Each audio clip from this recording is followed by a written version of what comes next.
오늘부터 대림절이 시작됩니다. 대림절은 어떤 절기인가요? 예수님의 오심을 기다리는 절기입니다. 그런데 대체로 우리는 우리가 예수님을 기다린다 이렇게 생각을 합니다. 그런데 사실은 예수님께서 우리를 먼저 기다리셨습니다. 더 많이 사랑하는 사람이 기다리기 때문입니다. 우리가 사랑하는 사람을 만날 때를 생각해 보십시오.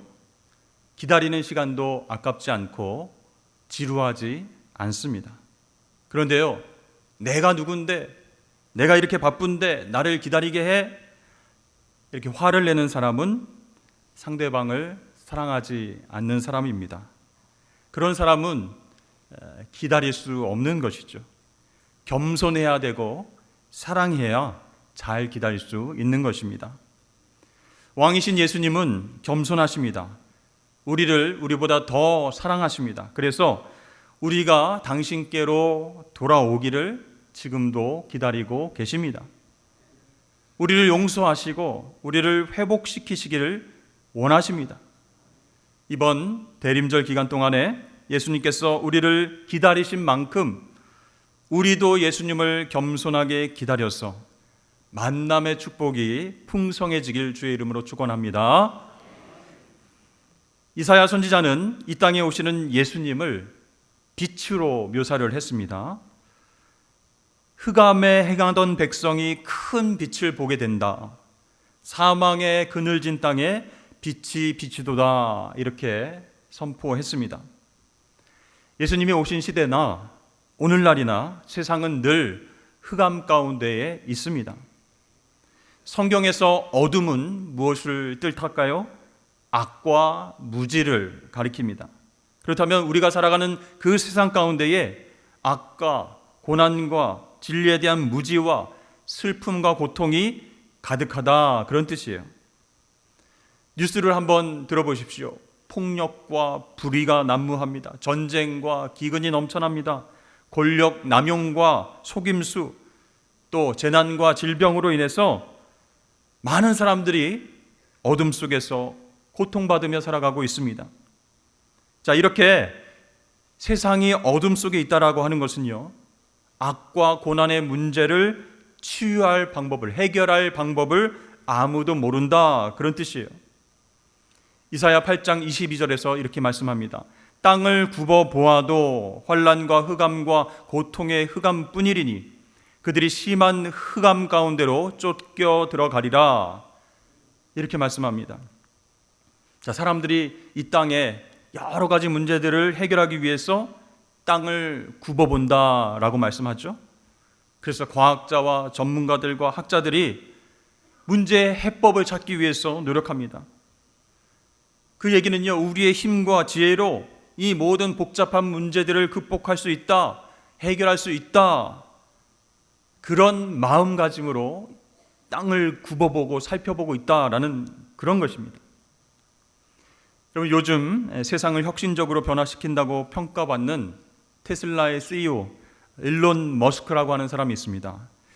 그는 옛날부터 이 땅에 미래는 없다라고 생각했습니다. 이 지구가 곧 멸망할 것이다, 언젠가는 멸망한다 이렇게 생각하고 이 인류가 화성에 이주해야 된다라고 하는 그 꿈을 계속 꾸어왔습니다. 내 꿈으로 멈춘 것이 아니고 그것을 실천하기 위해서 스페이스 X라고 하는 민간 우주 탐사 기업을 만들었어요. 실제로 로켓 만드는 원가를 절감하기 위해서 연구 개발에 박차를 가해서 결국 저렴한 비용으로 우주선을 만들고 우주로 쏘아 올렸습니다. 얼마 전에는요, 일단 로켓 추진체를 다시 발사대로 돌아오게 했습니다. 그것에 성공한 거예요. 그래서 다음에도 쓸 수 있는 재활용하도록 그렇게 만들었던 것이죠. 이러한 놀라운 성과들을 통해서 사람들은요, 이 일론 머스크가 인류의 미래를 바꿀 수 있다, 여러 가지 문제들을 해결해 줄 수 있다 이렇게 지지하고 좋아하는 그런 사람들이 점점 많아지고 있습니다. 또 어떤 사람들은요, 맹목적으로 그를 따르면서 신처럼 추종하는 그런 사람도 생겨났어요. 그들의 모든 마음 가운데는 공통적으로 무엇이 들어있습니까? 어둡고 암울하고 고통스러운 세상의 현실을 인간의 힘과 지능으로 개선할 수 있다라고 하는 믿음이 있다라는 것이요. 또 크리스마스 계절이 다가오면 세계 많은 지도자들이 종종 메시지를 이렇게 전합니다. 여러분, 전쟁을 그치고 이제 연합과 평화를 이룹시다. 그것이 바로 성탄의 정신 아니겠습니까? 이렇게 연설을 하기도 하죠. 그런데 여러분, 과연 그것이 가능할까요? 이 과학기술의 힘, 정치적인 신념과 노력으로 이 어두운 세상을 구할 수 있다라고 큰 소리를 치고 있지만 결국 세상은 더 암울해질 것입니다.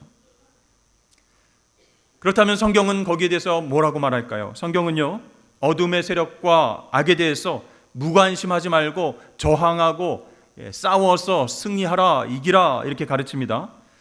그렇지만 우리 힘으로 이길 수 있다라고 하는 환상을 심어주지는 않습니다.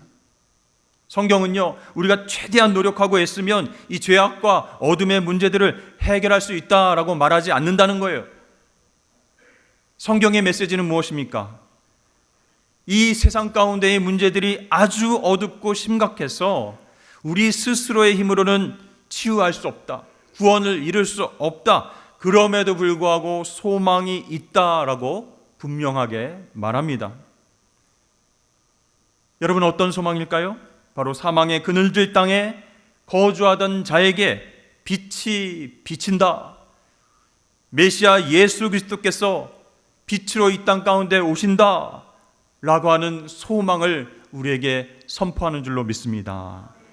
그렇습니다. 빛이신 예수님께서 우리를 구원하시려고 어두운 세상 가운데에 오셨습니다. 그것이 우리에게 가장 큰 소망이 되는 줄로 믿으시길 바랍니다. 창세기 1장을 보면 하나님께서 천지 창조한 그런 이야기가 나오고 있습니다. 하나님께서 빛이 있으라 이렇게 처음으로 명령하셨죠. 그 빛이요, 모든 피조물들의 생명의 원천이 되었습니다. 이 태양빛은 우리에게 무엇을 줄까요? 생명과 진리와 아름다움, 그것이 무엇인지를 깨닫도록 만들어줍니다. 여러분, 빛이 있어야 모든 생명이 살아갈 수 있는 온도와 습도와 환경이 마련되게 되는 것이에요. 그 빛을 통해서 생명체가 싹이 트고 자라나면서 열매를 맺게 되는 것입니다. 그러므로 빛은 생명이다라고 말할 수 있어요. 또한 빛은 진리입니다.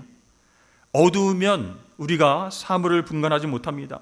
빛이 없으면, 헤드라이트가 없으면 어두운 밤에 우리가 차를 운전해서 나가지 못합니다. 또 저와 여러분들이 어떤 대상을 파악하기 위해서, 또 진리를 발견하기 위해선 빛이 필요합니다. 어떤 빛이 필요할까요? 하나님께서 진리의 빛을 우리 가운데 비춰주셔야지만 우리가 깨달음을 얻는 거예요. 그래서 세상의 법칙들을 파악하고 발견할 수 있게 됩니다. 따라서 빛은 진리라고 말할 수 있습니다. 또한 빛은 아름답습니다. 여러분, 일출과 일몰을 바라보면서 무엇을 느낄 수 있습니까? 야, 정말 이렇게 아름다운 광경이 있구나. 설명할 수 없는 그 아름다움에 막 감정이 북받쳐 오릅니다. 기뻐하게 된다는 것이에요. 그런데 우리가 어두운 그늘에만 있으면 어떻게 되겠습니까? 정신적으로 우울해지고 건강이 안 좋아집니다. 빛을 받아야지만 모든 피조물들, 인간과 생명체들이 아름다워지고 기쁨을 누릴 수 있는 것입니다. 그렇습니다. 하나님은 온 우주 만물을 창조하실 때에 우리에게 빛을 먼저 주셨어요. 그래서 생명과 진리와 아름다움의 기쁨을 허락하신 거예요. 그런데 인간에게 죄가 들어왔습니다. 그래서 어둠 가운데 살아가게 되었어요. 생명이 파괴되었고요, 진리가 왜곡되었습니다. 또 하나님이 허락하신 아름다움이 아니라 인위적이고 이기적인 모습들이 아름답다라고 주장하는 그런 현실 속에 살게 되었습니다. 우리에게 기본적으로 주신 욕구가 있어요. 식욕과 성욕과 정욕들이 어두움 가운데 살아가니까 막 뒤틀리게 되었습니다. 그래서 생명을 파괴합니다. 또 진리를 왜곡합니다. 아름다움의 기쁨을 말살해 버리는 것이에요. 뉴스를 보는데요, 이제 전쟁이 일상이 됐습니다. 어린이와 민간인과 환자들이 있는 그 건물에 무시무시한 폭탄을 떨어뜨립니다. 그렇게 생명이 죽어나감에도 불구하고 승리를 위해서는 어쩔 수 없었다라고 아주 뻔뻔하고 당당하게 사람들은 말합니다. 또 성경 말씀의 진리를 거부하고요, 거짓으로 사람들을 유혹합니다. 물질을 바쳐라, 몸을 바쳐라, 영혼까지 바쳐라. 사이비 교주가 진리를 왜곡하고 사람들을 끼워내고 있습니다.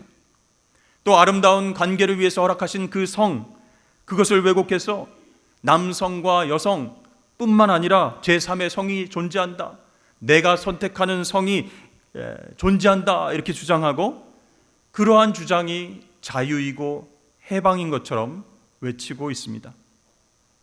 여러분, 이러한 어둠과 혼란과 무질서가 가득한 이 세상을 회복해 보겠노라고, 고쳐 보겠노라고 정치인과 과학자들과 철학자들이 신념을 가지고 열심히 노력합니다.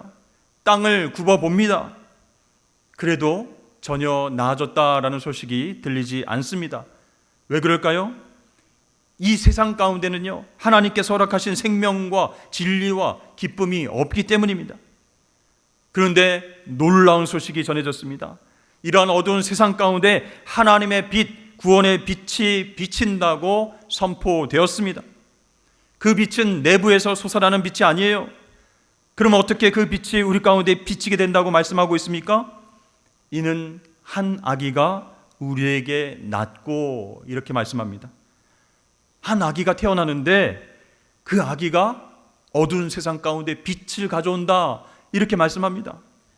그의 이름은 무엇이라고 합니까? 기묘자, 모사라, 전능하신 하나님이라, 영존하시는 아버지, 평강의 왕이시다.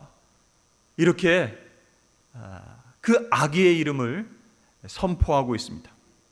여러분, 아기에게 붙여진 이 호칭은요, 놀랍게도 하나님께만 해당되는 것입니다. 그는 전능하신 하나님이요 영존하시는 아버지인데 아기로, 인간으로 태어납니다.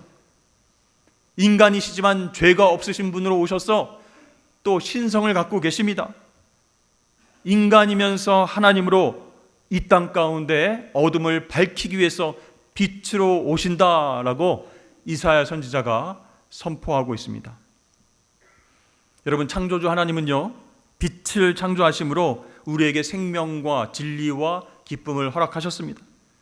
그런데 죄 때문에요, 어둠과 죄악된 세상 속에서 살아가면서 그 모든 것들을 우리가 잃어버리면서 살게 되었습니다.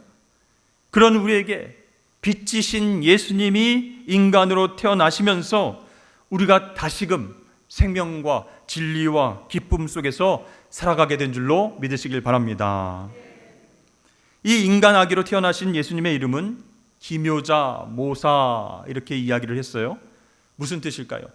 영어 성경에 보면 원더풀 카운슬러, 이렇게 얘기하고 있습니다. 놀랍고 정말 신기한 상담자다, 그런 뜻이에요. 어떻게 하나님께서 인간이 되어서 이 땅에 오실 수 있는가? 우리의 지혜와 상식을 깨트리는 놀랍고 신비한 방법으로 이 땅에 오셨어요.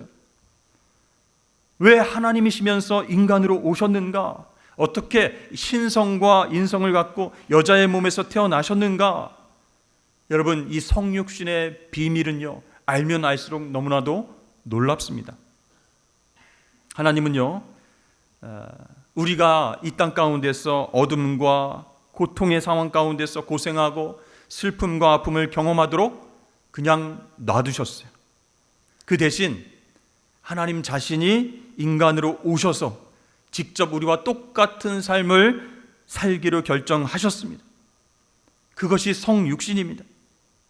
그래서 예수님은요, 가난한 가정에 태어나셔서 경제적인 어려움도 경험하셨어요. 고된 일을 해야만 했습니다. 또 이웃과 또 사람들과 관계의 어려움도 경험했습니다. 인간의 모든 기쁨과 슬픔, 절망과 죽음에 이르기까지 모든 것을 친히 경험하셨습니다. 그냥 인간으로 태어나지 않으셔도 되는데 기꺼이 성육신 하셔서 인간으로 오신 이유가 무엇일까요? 바로 우리 인생의 모든 순간과 과정을 가치 있고 소중하게 여기시기 때문이에요. 우리를 사랑하시기 때문입니다. 그래서 이 땅에 오신 예수님을 기묘자다라고 칭하고 있어요. 정말 놀랍고 아름다운 분이시다, 이렇게 말하고 있는 것입니다. 또한 아기 예수를 모사다, 이렇게 칭하고 있죠. 우리의 모든 삶을 친히 경험하셨으니 그러한 모든 문제를 잘 아시고 상담해 주실 수 있는 분, 카운슬러, 그 상담자가 되신다라고 말씀하는 겁니다. 빛이신 그분이 어두운 세상 가운데 오셔서 어둠을 직접 경험하시고 그 가운데 빛을 비춰주십니다. 가르치심과 선포와 치유로 회복사역을 감당하셨어요. 근데 마지막에 십자가를 지시고 사망하셨을 때 그 빛이 사라진 것 같았습니다. 그때 어둠의 권세와 마귀 사탄은 기뻐했습니다.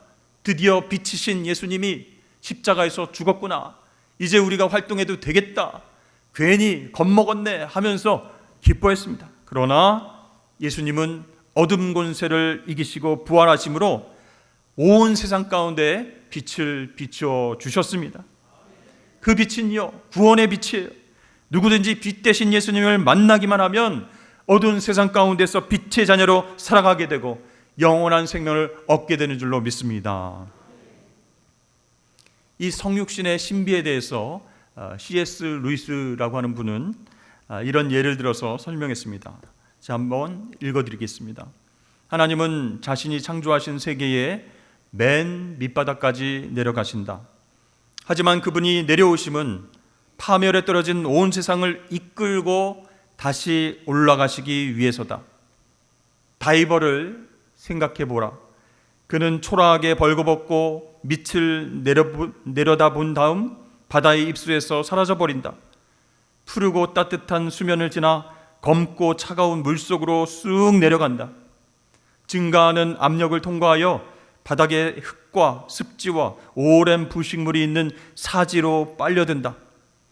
그러다가 그는 색조와 빛이 있는 위쪽으로 다시 솟구치고 마침내 허파가 터질 듯한 채로 수면을 뚫고 올라온다.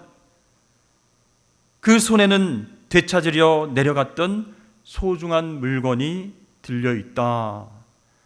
이렇게 이야기했습니다. 여러분, 예수님께서 십자가에서 죽으실 때 온 땅에 어둠이 임했습니다. 세상에 비치신 그분이 어둠 속으로 잠시 내려가신 이유는 무엇일까요? 우리를 하나님의 아름다운 빛 가운데로 끌어내시기 위해서, 인도하시기 위함입니다. 이 놀라운 역사는요, 예수님께서 자발적으로 순전한 사랑으로 행하신 것입니다. 그러니 여러분, 얼마나 놀랍고 아름다운 이야기입니까? 세상에 어떤 지혜로운 왕과 통치자도 흉내낼 수가 없습니다. 그래서 우리는 빛으로 오신 아기 예수를 경배합니다. 우리가 교인이니까, 교회를 다니니까 의무적으로 성탄을 축하합니다, 메리 크리스마스 감사합니다, 이렇게 외치는 것이 아니라 그분께서 행하신 놀라운 구속 사역 때문에 우리는 기뻐하면서 경배하게 되는 줄로 믿습니다. 자, 그렇다면 우리가 이 빛 대신 예수님을 어떻게 하면 놀랍고 기이한 상담자로 맞이할 수 있을 것인가? 어떻게 감격과 감사로 예수님을 기다릴 수 있을 것인가? 방법은 한 가지 있습니다. 하나님께서 우리에게 주신 예수님을 최고의 선물로 인정해야 그것이 가능할 줄로 믿습니다. 말씀해 보니까 이는 한 아기가 우리에게 낳고 한 아들을 우리에게 주신 바 되었는데, 이렇게 말씀합니다. 한 아기가 태어났다라고만 말하지 않고 한 아들을 우리에게 주셨다라고 했어요. 그러니까 예수님은 우리에게 주신 선물이다, 그런 뜻이에요. 그런데 여러분, 우리가 선물을 선물로 받지 못하는 이유가 무엇일까요? 상대방이 정말 정성으로 선물을 준비해서 주었는데 풀어보고는 별론데 감사와 감격의 마음으로 받지 못하는 이유는 무엇일까요? 겸손하지 못하기 때문에 그 선물을 감사함으로 받지 못하는 것입니다. 만약에 여러분이 누군가에게 크리스마스 선물로 다이어트 책과 다이어트 영양제를 받았다고 한번 생각해 보십시오. 다른 선물이 많은데 다이어트 책하고 약을 크리스마스 선물로 준 거예요. 근데 그분이 평소에 나는 다이어트 해야 돼, 체중 감량을 통해서 건강해져야지 이렇게 계속 말해왔어요. 또 자기도 해야 된다라고 생각하고 있어요. 그런데 남에게, 남편에게, 아내에게 선물로 받으니까 자존심이 상하는 거예요. 체중 감량을 해야 되겠다, 다이어트 해야 되겠다라고 하는 목표가 있지만 그것을 선물로 받으니까 괜히 자신의 약점이 드러나는 것 같아서 자존심이 상하는 거예요. 그 선물을 기쁨으로 받기가 싫다라는 생각이 드는 것이에요. 제가 초등학교 때 처음으로 부모님께 자전거를 받았습니다. 그때 어떻게 부모님께 자전거를 사달라고 얘기했냐면, 내 친구들 다 자전거를 타고 다닌다, 걸어 다니는 애들은 하나도 없다, 과장되게 얘기를 했어요. 물론 이제 다 자전거를 갖고 있지는 않았습니다. 그런데 내가 갖고 싶으니까 그렇게 얘기를 하는 거예요. 다 갖고 있다, 다 타고 다닌다, 나만 없다. 계속 그렇게 자전거 노래를 하니까 부모님이 못 견디시고 자전거를 사주셨어요. 드디어 자전거를 받게 됐습니다. 새 자전거를 딱 받았는데, 그런데 뒷바퀴에 보조바퀴 2개가 딱 달려있는 것이었어요. 친구들은 다 2바퀴로 달리는 자전거를 타고 있는데 내가 무슨 어린애입니까? 바퀴가 4개 달린 자전거를 타고 어떻게 친구들하고 놀러 갈 수가 있냐고, 제발 이 보조바퀴를 떼어달라고 계속 투정 부렸어요. 내가 무슨 어린애도 아닌데 왜 보조바퀴 달린 자전거를 사왔냐? 그랬더니 부모님이 너는 어린애가 맞다. 처음 자전거를 타니까 지금 안전하게 타는 연습을 하고 나중에 보조바퀴를 띄워주겠다, 이렇게 이야기를 하셨어요. 근데 저는요, 안 들리는 거예요. 창피해가지고 친구들이 놀릴까봐, 야 지금 보조바퀴를 가지고 타고 있네, 우리는 2발 자전거인데 하면서 쌩쌩 지나가면 저는 그냥 속도도 못 내고 덜컹덜컹 하면서 그렇게 갈까봐 처음부터 그걸 떼지 않으면 나는 안 타겠다, 이렇게 얘기를 한 것이에요. 결과는 어떻게 됐을까요? 결국 보조바퀴를 자전거 집에서 떼어내고, 그리고 이제 받아왔습니다. 그렇게 이제 처음 자전거를 배우는데 이게 쉽지 않잖아요. 계속 넘어지고 무릎이 까지고 피나고 막 다치면서 힘들게 자전거를 배웠습니다. 그러니까 그 자존심 때문에, 그리고 또 친구들과 비교당하면 어떡하나 하는 걱정 때문에 부모님의 선물을 기쁨으로, 감사로 받지 못했다는 것이에요. 여러분, 우리가 예수 그리스도라고 하는 선물을 받기 위해서 나의 자존심을 내려놓아야 됩니다.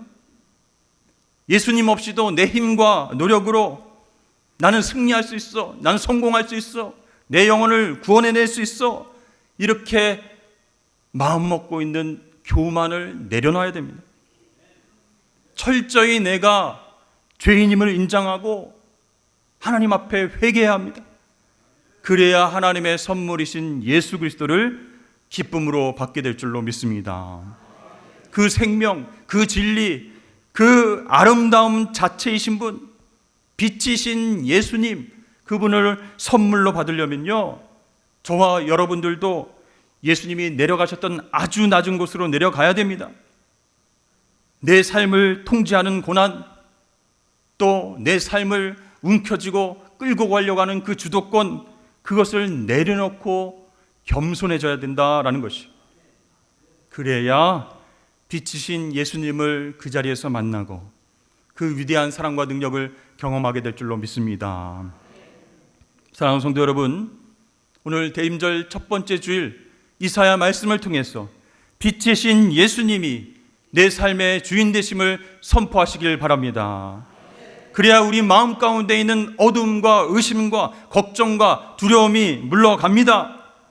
빛이신 예수님을 기쁨으로 받기 위해선 날마다 겸손함으로 내려가야 되는 거예요. 어디까지 내려가야 될까요? 예수님께서 내려가신 곳 마구간까지 내려가야 됩니다.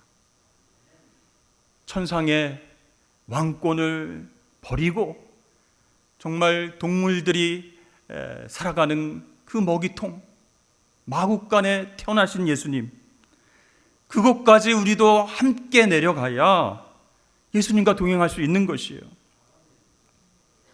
여러분, 매년 대림절과 성탄절을 맞이하지만 우리는 사랑의 주님, 은혜의 주님을 어떤 마음으로 기다리고 있습니까? 감동과 감격 없이 매번 하는 행사다라고 생각하고 예수님을 바라보고 있지는 않습니까? 빛이신 예수님을 하나님의 놀라운 선물로 받아 안아서 주님의 능력을 경험하고 주님의 사랑을 많은 사람들에게 전달할 수 있는 저와 여러분 되시기를 축복합니다. 그렇게 은혜를 풍성히 경험하는 대림절 되시길 주의 이름을 축원합니다.